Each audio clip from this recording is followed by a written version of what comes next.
Assalomu alaykum azizlar, hurmatli obunachilar, kuzatuvchilar.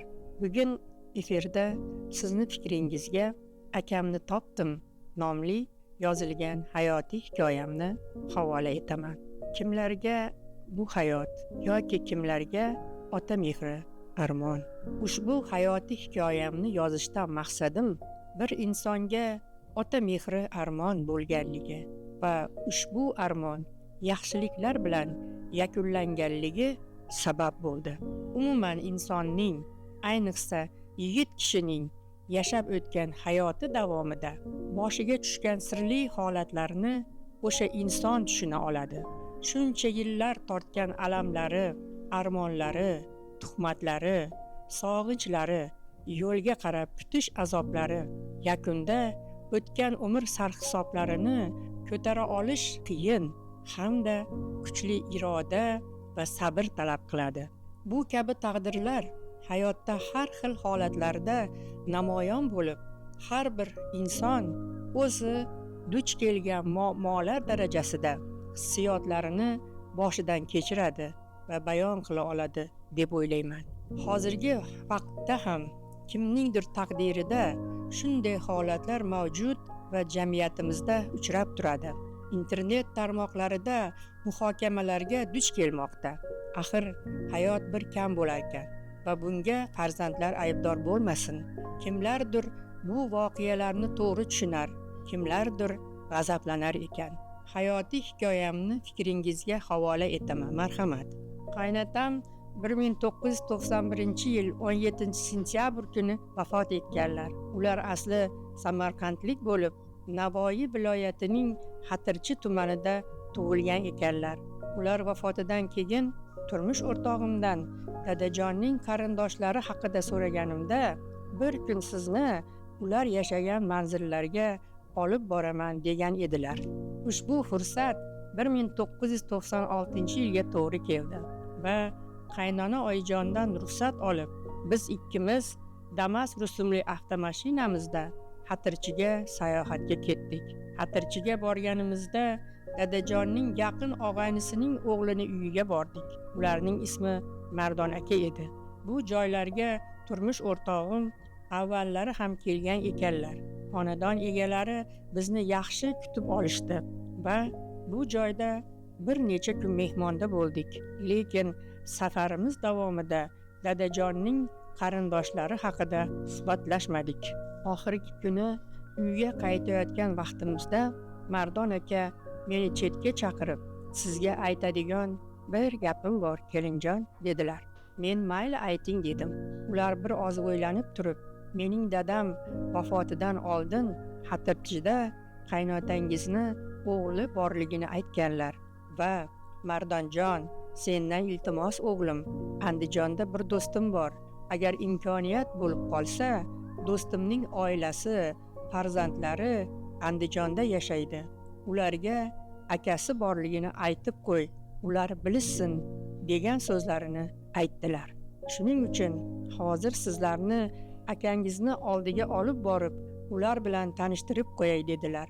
Lekin o'sha vaqtda bu hovlida hech kim yashamas ekan. Shunda Mardon aka, o'zim Andijonga borib, bu haqida aytib kelish niyatda edim. Mana sizlar yaxshi kelib qoldinglar. Otam aytgan omonatni sizlarga yetkazishni zarur deb o'ylagandim. Buni oldinroq ham aytishi mumkin edi. Lekin oilasidan, qaynonangizdan hijolat bo'lganman. Negaki qaynotangiz oyingizga oldin uylangan emasman degan ekanlar.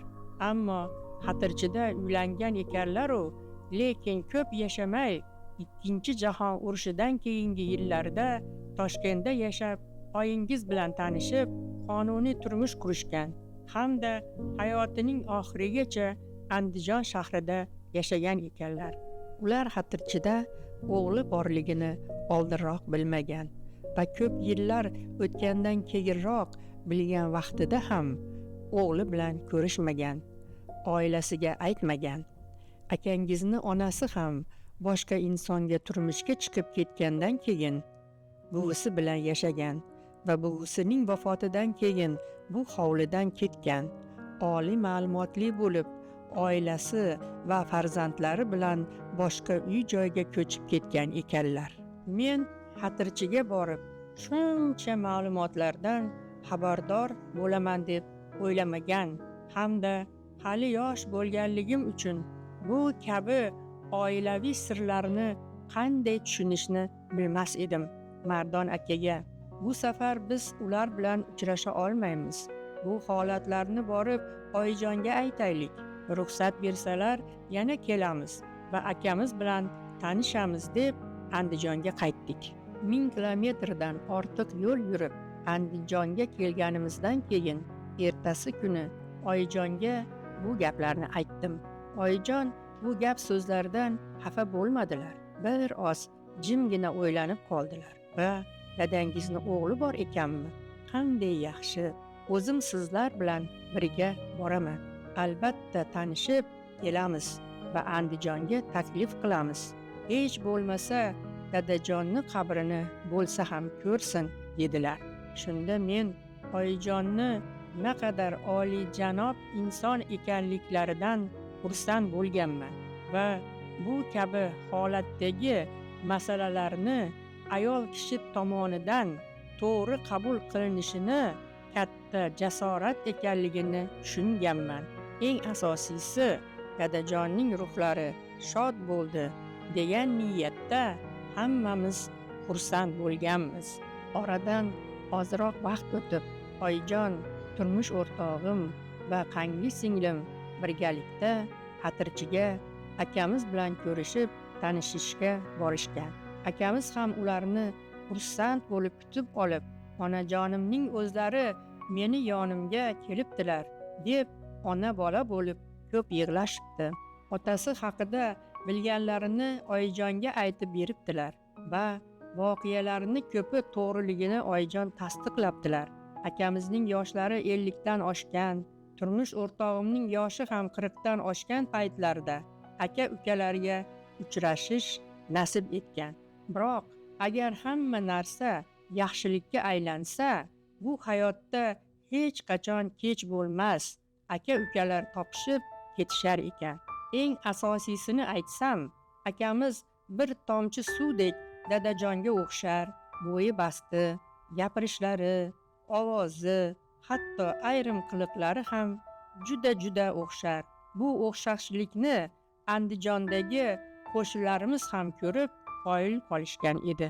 Yana shuni alohida aytishim kerakki, keyingi farzandlardan ko'ra o'xshashlik o'sha akamizda ko'proq bo'lgan. Xuddi dadamizni hozir tirik ko'rib turgandek edik. Akamiz oilasi bilan Andijonga kelganlar. Ularni qo'y so'yib kutib olganmiz. Qarindosh urug'lar, qo'ni-qo'shnilarimizni taklif qilganmiz. Uyimiz xursandchilikka, mehr-muhabbatga to'lgan. To'y bo'lib ketgan. Akamiz dadajonni qabriga borib ziyorat va Qur'on tilovatlar qilganlar. Oilalarimiz o'rtasida bordi keldilar o'rnatilgan.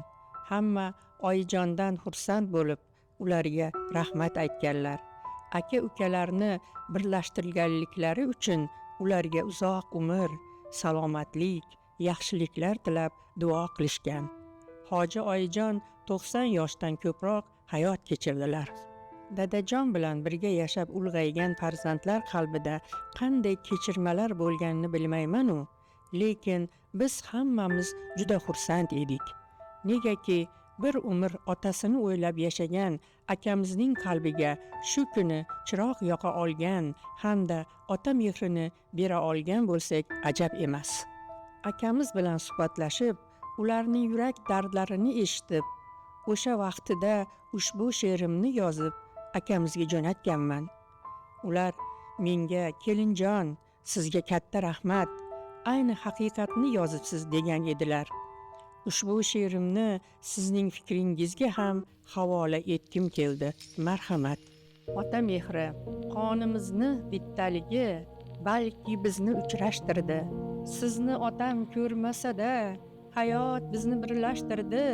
Biz hayratda otamizni ko'rmagansiz, lekin sizni yurishingiz, so'zlashingiz uning o'zi farzand shuncha o'xshaydimi qiliqlari aynan tani, uchrashmasa tomirlarida bo'lsa faqat ota qoni, ota mehri juda sizga kerak bo'lgan, bolalikdan albat uni izlagansiz, yig'lagansiz. Aytolmayin ota nomin u yurakda alam to'lgan, chiday olmay ne so'zlarni so'zlagansiz, bo'zlagansiz. Akaginam, otamizni biz ko'rganmiz, bu ko'zlarda yonib turar uning mehri, so'nggi dam ham yonlarida biz turganmiz. Ajab emas bizda uning qolgan bo'lsa barcha sehri.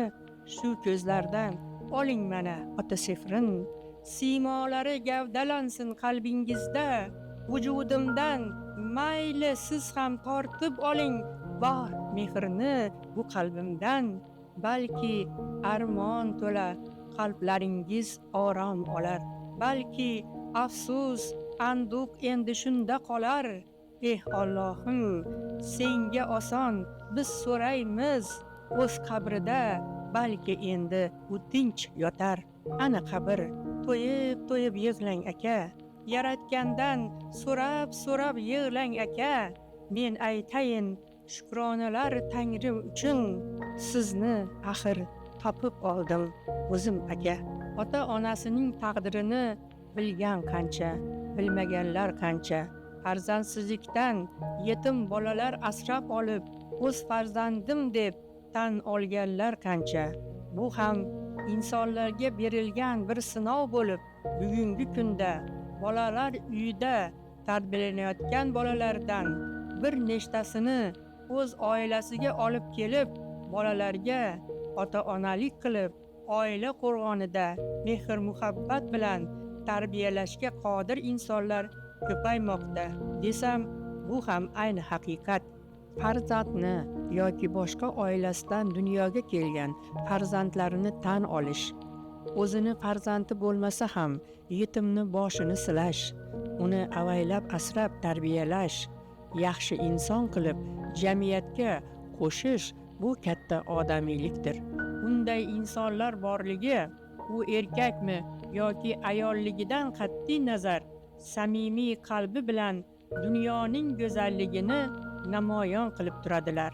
Jamiyatda yaxshiliklarni bardavom etishi, qondoshlarning topishishi, uchrashishi, dillarini bir-biriga bog'lab, shukronalar keltirib, hayotdan mamnun va xotirjam yashashga zamin bo'ladi albatta.